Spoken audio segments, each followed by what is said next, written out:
Oh, let me see. Oh, it's in German.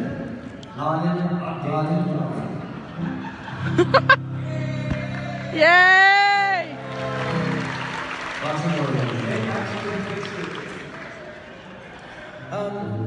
Incidentally, those of you who don't know, this has been a somewhat tumultuous year for me in terms of my employment. I'm a scientist.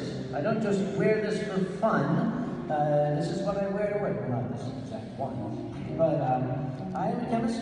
I work at the research triangle here in North Carolina in the pharmaceutical industry. I have a doctorate in chemistry from Kage in 1991.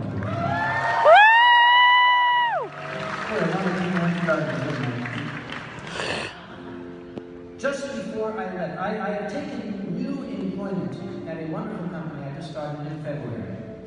And I'm still settling in. On Monday, I was standing in the door of my office. One of the departmental directors has an office 2 doors down from me. He was wandering about too. And I happened to mention to somebody, I'm going to Pittsburgh. And the departmental director said, oh, really? I'm going to Pittsburgh too. I said, oh, that's nice. When are you going to be there? He said, Thursday through Sunday. I said, really? What a great tell. What is he planning to do in Pittsburgh? He said, oh, visiting family. Dan, wouldn't that be fun? But prior to landing this wonderful job, I had a difficult situation. I had found employment at a contract laboratory in the city of Wilmington, North Carolina, which is located 2 hours south of my home in Raleigh. That made for an interesting commute. So I actually had a little cheap and sleazy apartment down there for a couple of nights a week. Spend 1 or 2 days up in the office in Raleigh. It was not an ideal circumstance, particularly because the company is, I guess, non-progressive is the best word for it. Fascist, I guess, is another word for it. Ooh, you don't like that? Let me tell you a story. We had this little party called Hurricane Florence. It came through last year, and it was not very long after I had actually been given an offer by the company I was working as a contractor, you see, and they wanted me now to come on full time. And I was reluctant. A very, very nice fellow, a great guy named Vernon. He was in charge of the department they wanted me for, and he was lobbying very, very, very hard to get me to join. He was almost pleading on bended knee. And I was considering it when Hurricane Florence came through. The hurricane was making landfall on Thursday morning. On Tuesday, a site-wide email came out to all staff in Wilmington. The governor has requested the city of Wilmington be evacuated. We are shutting the site down at noon on Tuesday for your safety. All work is to cease, all equipment is to be turned off, everything is to be powered down, and you are to get out of town. You have the option of using leave without pay or vacation time. Is there a rating for this show? Oh, I'm the chairman. Fuck these guys!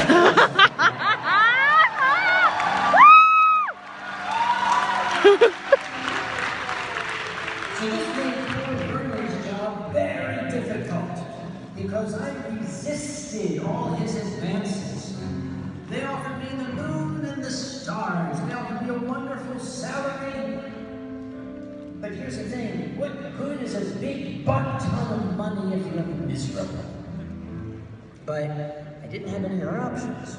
So very reluctantly, I accepted the job in Wilmington and that giant, huge 2-hour commute to the cheap and sleazy apartment and all that. 4 weeks later, an old friend of mine up in Raleigh, very close to my home, called up and said, are I said, well, now that you mention it, where the hell were you a month ago, asshole? He said, well, I got something for you. I said, okay, yeah, I just took a job down in Wilmington a month ago. You're asking me to be that guy, the guy that comes, joins the company, and a month later bails? And he said, yeah. I said, look, you have known me for the better part of 10 years, and you honestly think that that is something I would do as a professional? He said, well, maybe not as a professional, but you actually are very much a dick.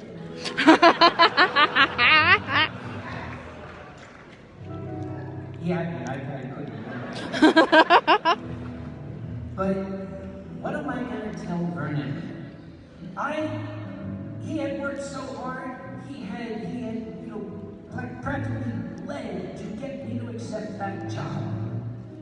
And now I'm going to go to the poor man and tell him I'm bailing out on him? That was very difficult for me. I need some proper strategies. I was practicing in front of a mirror at home. Hey, Vernon, say, Vernon, I really, no. Hey, Vernon, no. It was the Monday after Thanksgiving, and I was facing the decision date for the job up north.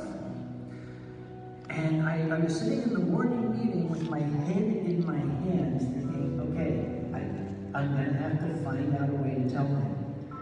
And just deal with his reactions. Is he going to cry? Is he going to be mad? I'm just going to have to do it. And Vernon came in and said, I just quit. I'm leaving the end of the week. Woo!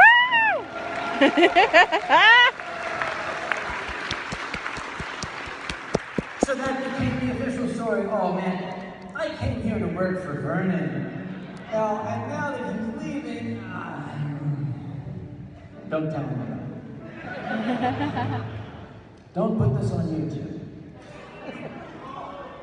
Although, okay, the company maybe was not as bad as I said. Have you ever heard of a thing called Glassdoor.com? It's fun to look at the reviews this company had on Glassdoor.com. At the time I was ready to join the company, they had 67 reviews, 63 of which were 1 star. Look over there. We were almost on there, people. My 2 favorite reviews, the featured review that you very first go to, was very short. All it said was, don't. Really, just don't. And I read down a little further, and one of them said, have you ever been to North Korea? Oh! So, I told the company up north, yeah, I'll come and I'll join you. But it's going to have to wait until February because I am not going to just bail on this company without giving them the opportunity to replace me. Because how can you replace me? And I told the company, I'm going to give you till February. This is the end of November. I'm going to give you guys till February. I will do everything in my power to get you something to replace me. The company advertised the position at 2 o'clock in the afternoon of my last day. Or as I said before, oh yeah, fuck those guys. By the way, I do apologize. If anybody here has children in the audience, if anybody here has children in the audience and they're laughing, not my fault. Okay? I'm looking at you, Boozy.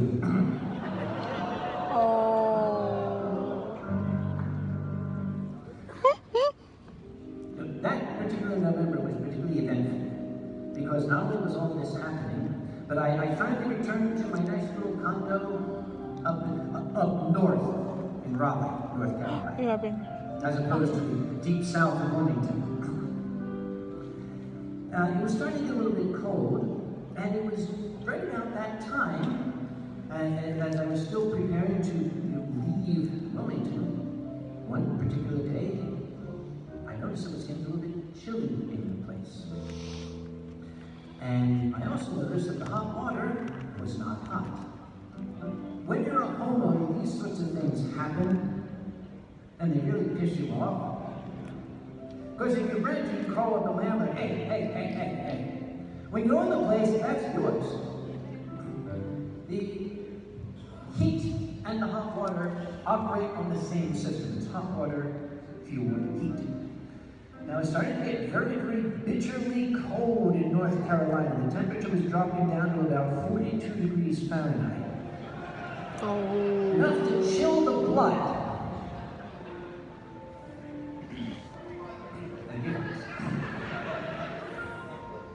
And I called a repair person. Actually, what I did was I called the company that had been taking care of my air conditioning and heating system. And I said, can you fix this? And they said, oh no, the problem is in the hot water heater. You need to hire a plumber. Okay, why not? So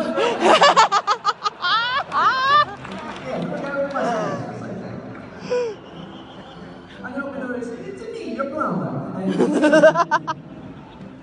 And he said, oh, I see the problem. This is a gas hot water heater. Your gas control valve has gone bad. It'll have to be replaced. And I saw the dollar signs flash in my eyes, but if you have to, you have to. So I told him, all right, how long is this going to take? And he said, well, I might be able to get one today. If I can't, I'll see if I can get one from the supplier tomorrow. Okay, that's another night with no hot water. I'll just go down to my little deer and take to Mom's place. Shower there. She just lives down the road. The next day, which was a Thursday, the plumbing company called back and said, okay, we're going to get gas control valve for you Thursday. I said, yes, but this is Thursday. They said, oh, no, not this one. I said, which one? They said, one of them. I said, let me get this straight. I have a gas control valve coming, and you don't know where it is. They said, oh, we know exactly where it is. I said, where? And they said, coming. So I waited a week. On the appointed day, I called them and said, is my gas control valve here? And they said, no. I gave them another day, and they also said no. So I called the air conditioning and heating company, and I said, look, I know this is a plumbing issue, but I need a gas control valve. Can you guys give me some advice? And they said, have you considered calling the manufacturer of the hot water heater? And I said, of course, yes. Yeah, that's the first thing I thought of. I was just about to do that. And I got the phone with you. Bye. And I called the manufacturer and I said, you guys got a gas control valve for this thing? And the lady said, oh yeah, how many do you need?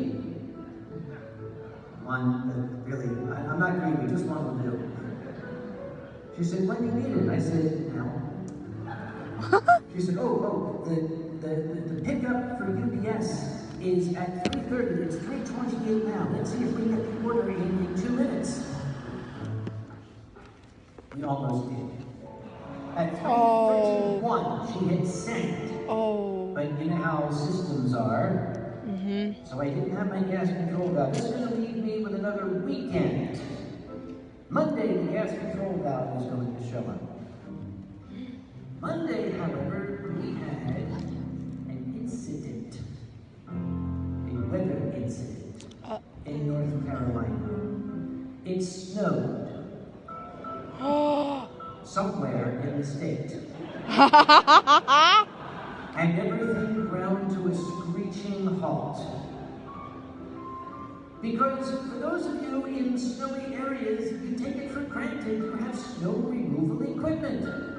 In such states as North Carolina, they don't. Their strategy for dealing with with snowfall is to wait for it to melt. Honestly, that's why the schools were closed for a week.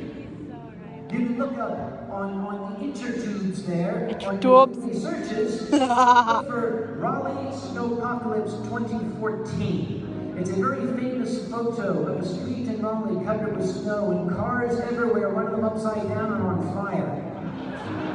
Wow. Well, I used to live in Arkansas, by the way, years ago. They had the same problem. In the entire state, they had one sand truck, which they used at the capital area. I saw it one day in action. The sand truck was a dump truck with 4 convicts in the back with shovel. So Monday came about, and I was waiting for the delivery, and I was watching the UPS thing. You know the UPS tracker, you know, there's the thing, there's the no, it hasn't gone yet, no, it hasn't gone yet, no, it hasn't gone yet. And then suddenly it said, delivery attempted. I said, no. I've been waiting here. There's no footprints in the dusting of snow out there. So I called up UPS and said, what the hell is this? They said, we attempted to deliver. I said, no, you did not. They said, well, we thought about it. I said, so what's this mean for me? And the lady said, well, we really couldn't endanger one of our drivers to go out and bring you your package. Oh my gosh. I said, oh, yes, I mean, those snowflakes could have crashed through the windshield of his truck and impaled him, I guess. So I had to wait till the next day. I didn't run. But then I started to think, do I really want to have a plumbing company that couldn't figure out how to get one of these things, install it? I called the heating and air conditioning people again, and I said, okay, listen, this is a gas control valve. I know that you service gas units. This is not part of the water system, it's part of the natural gas system. Can you install this valve for me? And the lady said, well, we're really not supposed to. It's like this. If we did not install the unit, we can't install the gas control valve. You're going to have to get somebody else to do it. And I said, well, you know, I'm sitting here looking at it. It doesn't look that difficult. Yeah, okay, I can see it enough. I can probably just hacksaw off at each end and get some duct tape. No, sir, this really has to be done by professional. No, the hell with it. No, I got a hacksaw, I got duct tape, I'll be fine. The lady said, sir, could you hold on a moment? She put me on hold, and 30 seconds later she came on and said, we'll have somebody out there tomorrow.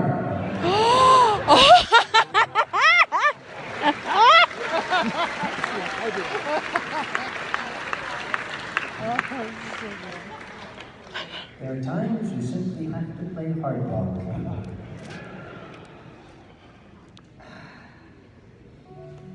I am a firm believer in customer service. This is, after all, the service industry.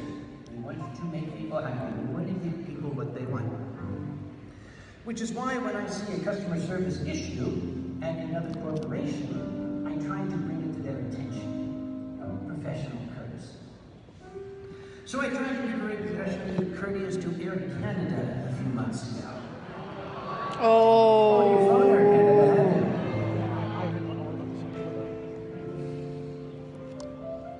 I was flying up to Vernal Equinox in Toronto. There's the Canadians out there.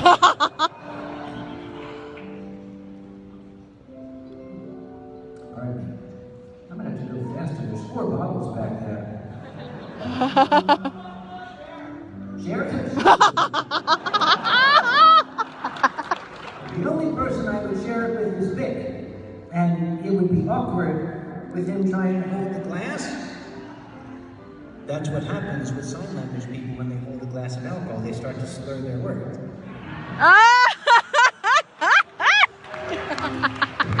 Sorry to pick up on me. I just thought of that, just found me kind of funny. I was fine. I had a wonderful time with Fernal Equinox. Fernal Equinox is great, and they had Tim Hortons. Oh my God, I love Tim Hortons. You can just give me intravenous Tim Hortons coffee, and I will love you forever. It's made with freshly roasted coffee beans and heroin. And sugar. Sugar. Mars fused the AP team. I went to the Air Canada Maple Leaf Lounge, because that's where us frequent flyers do. You can go to the lounge. And then they give you alcohol and you're like, oh, I'm in the lounge, there's no room. And I was sitting and I made some friends with some German gentlemen. And we were talking. I didn't try to speak German to them. These guys know what happens when I try to do that. It's the Eurofurnace guys down here. I'll tell you more about that later. I was sitting in the Air Canada Maple Leaf Lounge in Toronto's Pearson Airport. And an announcement came over. I hear all sorts of announcements. This was a new one. Ladies and gentlemen, we seem to be experiencing a small fire in the gate area. Please do not go to the gate area. Oh my God. And I looked at the German gentleman and I said, that's an important safety tip. I think we should stay here. So we refreshed ourselves, and we were sitting chatting. And I said to these guys, wait a minute, whoa, wait. If there's a fire in the We're all the way over there. that might affect our outbound flight somewhat, as fires tend to do when they burn things, like airplanes. I said, I'll take off my backpack. So I went around down the hallway to There we go. the desk, the reception area of the lounge. You're right there? Okay. And I saw all of the staff gathered. And I saw My new the backpack. manager say, okay, we're going to open the stairway here, you're going to go make everybody down, we can make sure nobody's back in that area, that's all I had to hear. I went back and I said to my German friends, okay, guys, Mommy, I'm readjusting my leg. So the announcement came, ladies and gentlemen, we do apologize for the inconvenience. Canadians love to apologize. We're very sorry, they said, but we're afraid we're going to have to evacuate the club. So if you would kindly get your belongings and come to the reception area, we will lead you to safety. So we started to pack up, and we all looked over at the bar, where nobody was standing. With all these bottles, we looked at each other, and we thought, I wonder how close that fire is. But by that point, we noticed we could smell smoke. Oh. We'll come back. Wait, guys. So they got all of the patrons assembled, and by now I could see visible smoke, and I was starting to think, this might turn into one of those stories. So the club staff were phenomenal. Kept everybody calm, kept everybody informed, made sure there was no panic or excitement. They lined us up just like a school, evacuation drill, and they led us down the stairs, down a winding set of stairs, past a bunch of alarms that were going off, out a door into the open, and we walked along the edge of the tarmac to another door, and we went in. It was a reception area, and right there was a Tim Hortons. I said, I'm in heaven, that's it. Hallelujah. So I sent a text to my mom, in case she would be upset. I wanted to calm her down. I sent a text to my mom saying, hi, airport on fire, emergency vehicles everywhere, but Tim Hortons, bye, love you. That was to get her back from the time she was taking a train from North Carolina to visit me to go back home to Pennsylvania. And she sent me a text saying, well, the train didn't derail, but the truck's in very bad condition. We had it coming. No. So we were waiting there, and some buses came along. And we were ushered onto the buses, and they drove us a great distance to some place that I think was in Manitoba. None of the Americans know Canadian geography, that's why there was no reaction to that. Oh my God. There's a little fly on the rim of my glass. It's a kindred spirit. Come on. Dude, fuck off.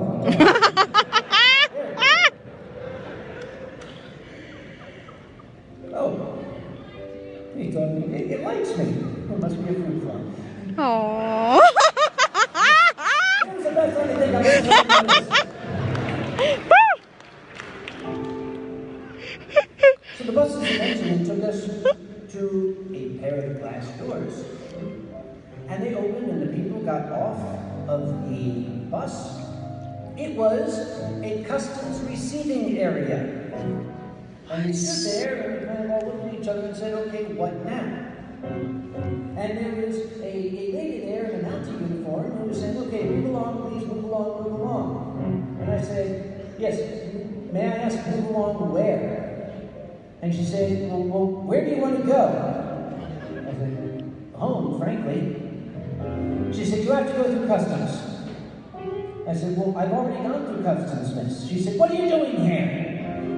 I said, okay, we were evacuated from Terminal 1 because of the fire. She said, what fire? I said, Oh my gosh. I'm not going to get a lot of information out of you, I don't think. Apparently, Terminal 1 is actively on fire. You might notice the red lights and the orange glow on the horizon. That's not a make-believe game. That's Terminal 1. Okay? She said, I don't know anything about that. You're just going to have to go back through customs. Okay, why not? I'm starting to ping Air Canada on Twitter saying, help guys, give us some guidance. What are we supposed to do? There was no answer.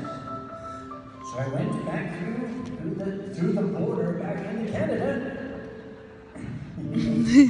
Back to customs.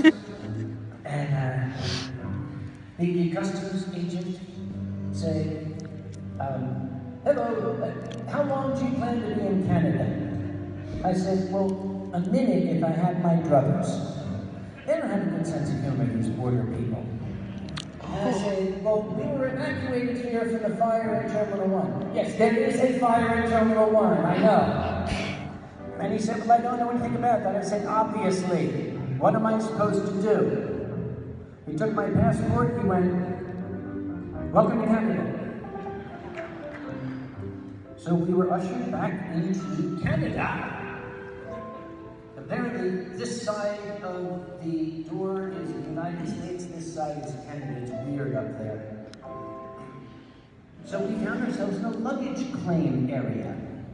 And we began to ask ourselves, are we supposed to now collect our luggage? What are we supposed to do? And Air Canada was not answering. And I tried calling Air Canada's ticketing number. They had other things on their mind. Air Canada was like, yeah, we had to cancel a bunch of flights because of the 7:30 MAX. Sorry, buddy. That's all they said, over and over. We had to cancel the flights due to the 737 MAX. Sorry, buddy. I'm serious, that's what they said. Sorry. I'm sorry, buddy. I mean, it's usually very charming, but when you're tired and your clothes smell like smoke and you just want to get back home, it's not that funny. And we were getting very agitated. No one could tell us what to do. Oh my gosh, it turned into more. It's amazing, this transformation that goes on. I never see it happen. When it happens, tell me, I want to see it. We found an information desk, which is a misnomer. Up against a wall was a little box about this big, with a man sitting on a stool and a little tiny sign in 18-point font said, information.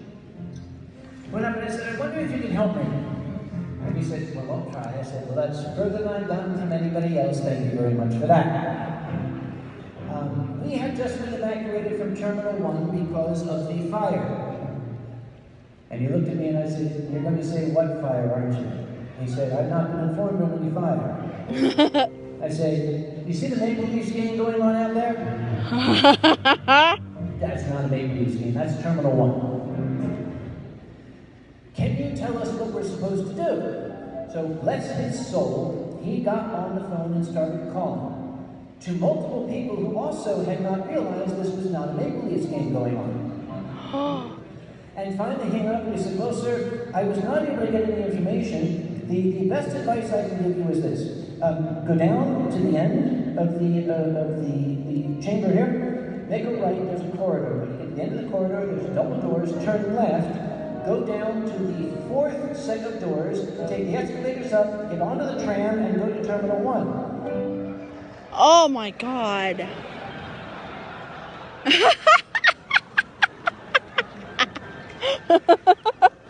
Excuse me, That's on fire. you might have missed the whole point of me being here. I'm happy to take your advice, but what if, hypothetically, I get on the tram and I go to Terminal 1 and Terminal 1 happens to still be on fire?" He said, "Will I come back?" It's at this point I need to remind you, I don't make this shit up. Stories are true. Woo! And you can ask my friends and family in the front row, they'll tell you, "Oh yeah, it happens just like this." As a matter of fact, we were having dinner earlier, Big Blue Fox was there, and he was explaining to my mother that nothing ever happened in his life until he met me. And then every single week, some calamity befell somebody as long as I was there. We'd be driving down the Autobahn and cars would explode on either side. You're like, that's not true, I made that.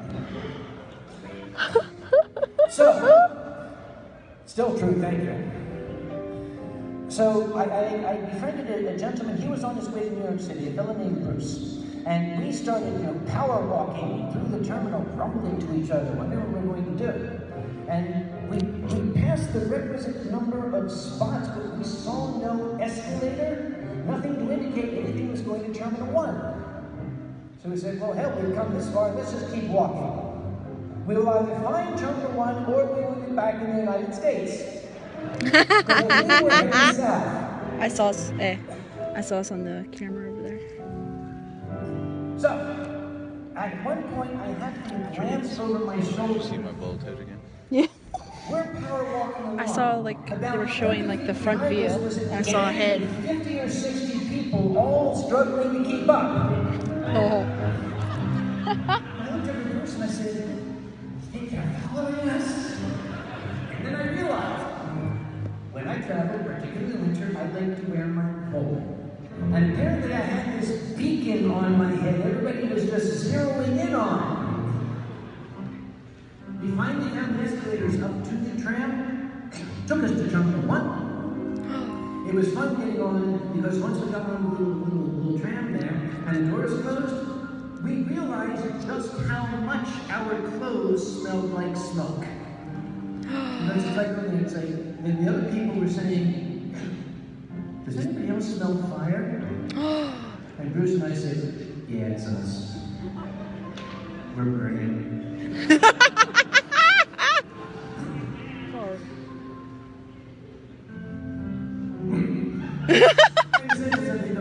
Are you on your way to Terminal 1? And they said, "Yes." I said, "Yeah, that's what you think." But when we got there, the fire had apparently been extinguished. So now, everyone who had been in Terminal 1 on both sides of the border had now returned to the concourse. I would estimate maybe 2,000 people, maybe about the size of this room, if you will, all trying to get across the border again, but the border had not reopened. And nobody was telling us anything. We started to queue up. The Canadians say queue up. You guys say that too, right? Yeah, he's Scottish. And we were standing there, and the announcements kept coming on. All planes are being held at their gates. That that sounded promising. But as time went on, we started to think, what exactly is being held at their gates mean? Way out here, the border crossing is here, and way out on the concourse, there was a flight board that told us the status of all the departing flights. And they all simply said, delayed. Very useful information there. Periodically, we would kind of draw straws, this big crowd of people, and you let the person to run back to the concourse and see if there was any more information. Because Air Canada was not very forthcoming. And the person would run back and say, it hasn't changed. And of course, the airport Wi-Fi was somewhat full, if you can imagine. Yeah. First off, it's Canada. It's a third world country. They don't have the best Wi-Fi. Oh. I'm sorry, buddy.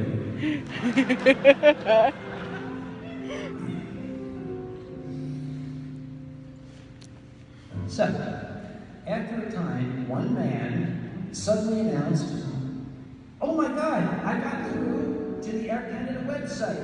He became the Messiah. Clustering around him. What? It's gonna be on YouTube later. Tell us, oh Master, how may we achieve home? And this guy's going, okay, what's your flight? That one's canceled. Sorry, buddy. How about you? What's your flight? Oh, sorry, buddy. I said, I'm going to Raleigh. He went, okay, Raleigh. Sorry about bye. I ran out by now.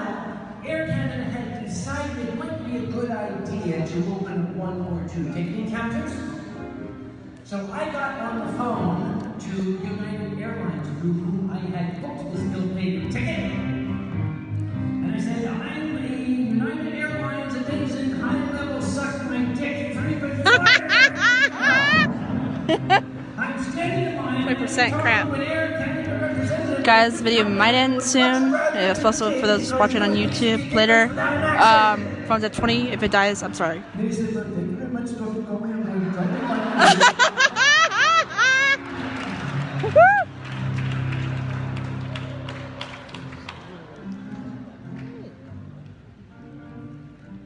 And just about when I was 2 people away from the ticket agent, the nice lady came back on. I'm terribly sorry, Dr. Gomez, because you were with Air Canada, our systems do not match. I am unable to offer you any assistance. I'm very sorry, buddy. Gosh. She didn't say that, right? I got up to the ticket agent lady, and about that time, the nice lady on the phone says, oh, wait, I can't rebook you. And I'm like, don't go away, stay there. She said, yes, there's a flight at 8:15 tomorrow. I'm going to put you on. And I said, great. What about my luggage? She said, you have to talk to the Air Canada lady. I said, she's right here. No problem. Thank you. Love you. Bye-bye. I said, hi, Air Canada lady. I've just been rebooked on the 8:15 flight tomorrow to Raleigh. And I need to find out about my luggage. And then he went, tapping. I don't see any 8:15 flight. She told me it's an 8:15 flight. And she said, I didn't see an 8:15 flight. I said, but she was, okay, it was like, let me try to remember. It was like 7619? No. That's getting frank. She told me there's a flight. Maybe it's 7691. She went, oh, there it is. Oh. It must have been hard to see among the 85 flights from Toronto to Raleigh tomorrow morning. Somebody's gone from Toronto to Raleigh, I can tell. So she gave me a boarding pass. And I said, now, where do I get my luggage? She said, you don't. I said, but it's my luggage. I would very much like to have it. She said, it hasn't been released yet. I said, what are my options? She said, well, you can wait here and see if it gets released. And that's when I say, thank you, I'm calling Ronnie, maybe he'll let me crash